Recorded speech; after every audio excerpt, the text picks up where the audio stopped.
Yeah, I want to explain how to use, take out or change, just explain it, but it'll probably just, the way I'm going to explain it'll be helpful, is to change out the Serpentine belt on the 2.5 Chrysler. You have the, let me use the pointer here. You have this pulley right here is, that's a 15 millimeter bolt, okay? You want to loosen that up, and you don't want to loosen it too much, because there's a square block at the back, and a part of that square block will rest in a little channel that goes across. You can see this piece right here. I don't know if you can see it. That piece right there is a little, it rests in a channel. It slides back and forth through here.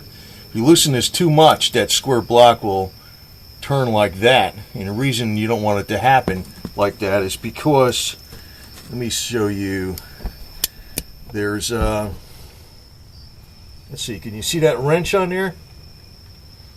Da, da, da, da. Yeah, there it is. You see the wrench, the ratchet wrench on there? That's a little 3-inch extension, 13 millimeter. There's a bolt that operates the adjuster, and that puts the tension on the belt. It's back behind there. And I used a little stubby wrench. You can use a 1/4-inch drive or a 3-inch swivel head stubby wrench. It'll fit in there pretty good. And before you actually take all this stuff out, you actually have to remove the, you'll see this is the second belt. The first belt is the power steering. And what you got for power steering, let me see if I can point to it with this freaking, you got that. You got that's you see the slider right there? Right? That's one. And you got one in the back on this side. They're different sizes though. And then you have up on the top here, you got another bolt that the hinge is on. So when you go ahead and tighten this down, you want to put a, I hate to, I got GoPro and I don't even use it, sorry. With all kinds of mounts.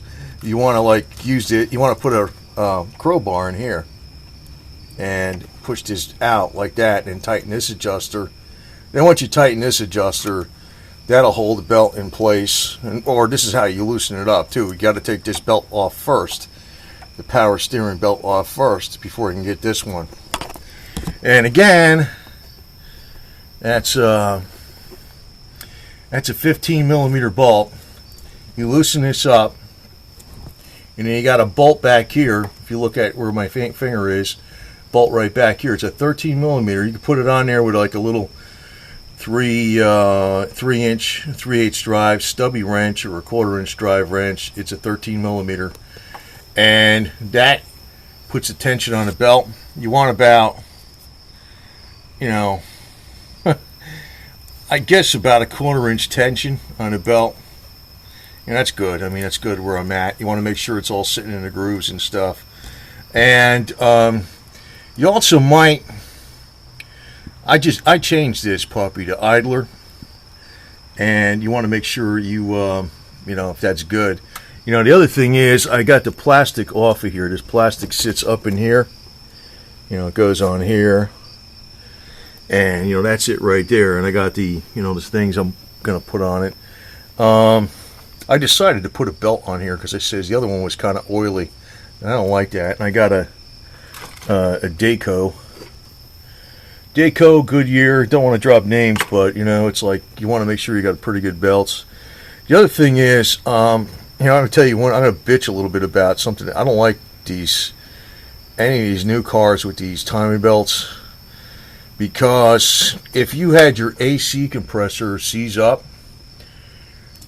that could, stop all this from, working. It could also cause your timing belt to jump, and pretty much every engine out there is interference. Another thing is, this is right why you always want to make sure you put that plastic back on there again.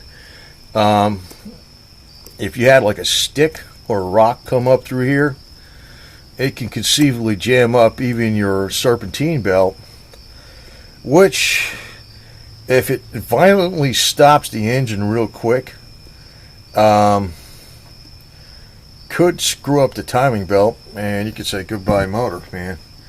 I don't like these timing belts, man, unless they're non-interference engines, and 99% of them are interference engines today.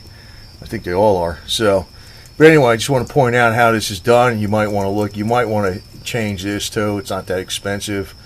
There's a little spacer behind this. It just bolts into. It's a 15 millimeter bolt. Bolts into that block, and you might want to change that, because these cars are now. This is the 96 to 2000 Sebring, and a lot of these are pretty damn old. And I know, like, when I did the timing belt, I put all new pulleys in there, idler, tension, bearings, whatever the hell they are, and the new plunger and all that kind of garbage.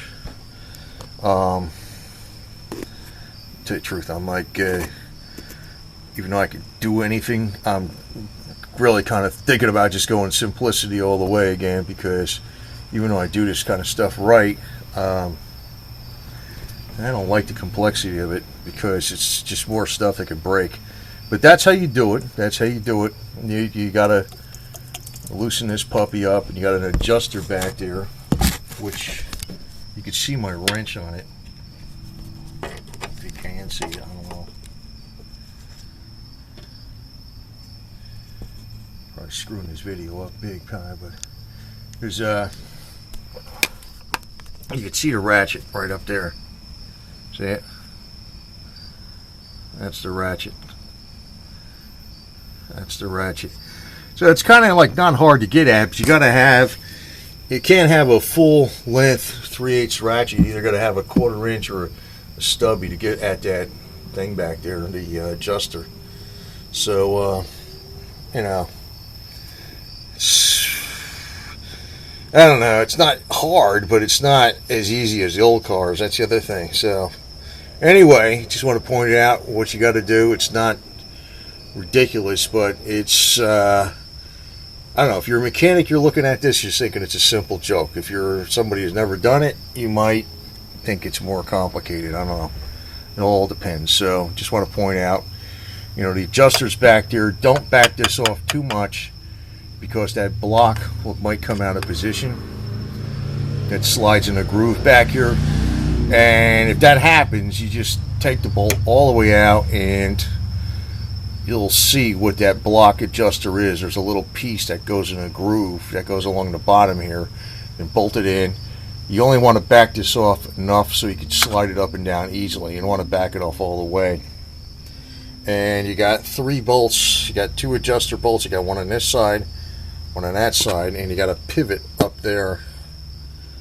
And you want to use the crowbar in between. This is like the engine mount thing right here. This is, well, it's the engine mount bolts to this piece. I don't know if you call that the engine mount. And that, between that and the power steering bracket, put tension on the power steering. It's not hard, but it's not as simple as the old cars. Anyway, just tell you what it is, and over and out.